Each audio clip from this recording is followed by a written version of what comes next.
ये दृष्टांत आता है। वे लिखते हैं कि क्षमाशील हो रिपु समक्ष तुम हुए विनत जितना है, और दुष्ट कौरवों ने तुमको कायर समझा उतना ही, और अत्याचार सहन करने का कुफल यही होता है। पौरुष का आतंक मनुज कोमल होकर खोता है। क्षमा शोभती उस भुजंग को जिसके पास गरल हो, उसको क्या जो दंतहीन विषरहित विनीत सरल हो।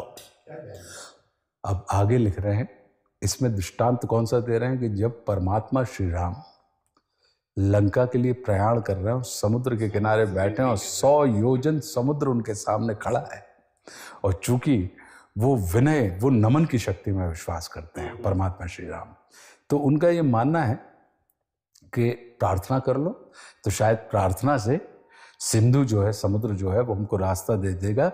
तो लिखते हैं श्रद्धेय दिनकर जी कि 3 दिवस तक पंथ मांगते रघुपति सिंधु किनारे। 3 दिवस तक पंथ मांगते रघुपति सिंधु किनारे, और बैठे पढ़ते रहे छंद अनुनय के प्यारे प्यारे। अद्भुत लिखा है कि बैठे पढ़ते रहे छंद अनुनय के प्यारे प्यारे, और उत्तर में जब एक नाद भी उठा नहीं सागर से, और उठी अधीर धधक पौरुष की आग राम के शर से। बाण निकाला, पौरुष की आग उनके सर से निकली। तो उत्तर में जब एक नाद भी उठा नहीं सागर से, उठी अधीर धधक पौरुष की आग राम के शर से, और सिंधु देह धर त्राही त्राही, करता आ गिरा शरण में, और चरण पूज दास्ता ग्रहण की, बंधा मूढ़ बंधन में। सच पूछो, सच पूछो, दिनकर जी कह रहे हैं कि सच पूछो तो शर में ही है बस्ती दीप्ति विनय की। जित पूज्य तुलसीदास जी लिख रहे हैं कि भय बिन प्रीत ना होए गोसाई, है ना, कि सच पूछो तो शर में ही है बस्ती दीप्ति विनय की, और संधि वचन संपूज्य उसी का जिसमें शक्ति विजय की। सहनशीलता क्षमा दया को तभी पूजता जग है, बल का दर्प चमकता जिसके पीछे जब जगमग है।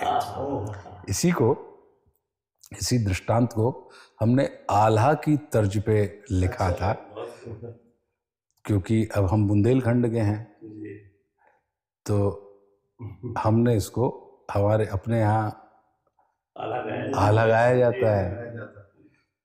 तो ये हमने लिखा था कि रामचंद्र जी खड़े किनारे हाथ जोड़कर शीश नवाएं। क्या बात है। रामचंद्र जी खड़े किनारे हाथ जोड़कर शीश नवाएं, सिंधु प्रार्थना सुनो हमारी, हमको कोई राह बताएं।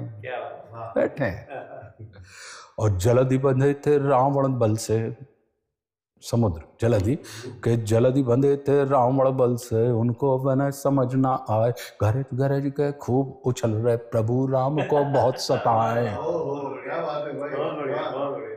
भाई भी थे उनके साथ के लखन लाल पीछे ठाणे थे, के लखन लाल पीछे ठाणे थे, प्रभु का मर्म समझते जाए, देख प्रभु की मानव लीला, मंद मंद मन में मुस्काए। समझ रहे अपने भाई को, वो कि भाई अब जो एक मर्यादा के रूप में अवतारित हैं, तो मर्यादा का देखो पालन कर रहे हैं, और इसको ये समझ में नहीं आ रहा है। तो कि देख प्रभु की मानव लीला, मंद मंद मन में मुस्काए, और शांत न होते देख सिंधु को, लिया राम ने धनुष उठाए, और चढ़ा बाण पर प्रत्यंचा पर, खल को विनय समझ न आए। बहुत सुंदर, बहुत सुंदर, खल को विनय। कि शांत न होते देख सिंधु को, लिया राम ने धनुष उठाए, और चढ़ा बाण पर प्रत्यंचा पर, खल को विनय समझ न आए, और देख राम की क्रोधित मुद्रा, सिंधु थर थर कांपा जाए, तुरंत गिरा प्रभु के चरणों में, बोला प्रभु जी प्राण बचाए। क्या कह रहा है वो आगे कि महावीर नल है सेना में, उसका भाई नील कहा है, जो भी पत्थर बे डालेंगे बेपानी में डूबे ना। और सेतु बना लो मुझ पर प्रभु जी, उससे पार करो बलवान, शांत रहूंगा जीवन भर में, मुझको क्षमा करो भगवान।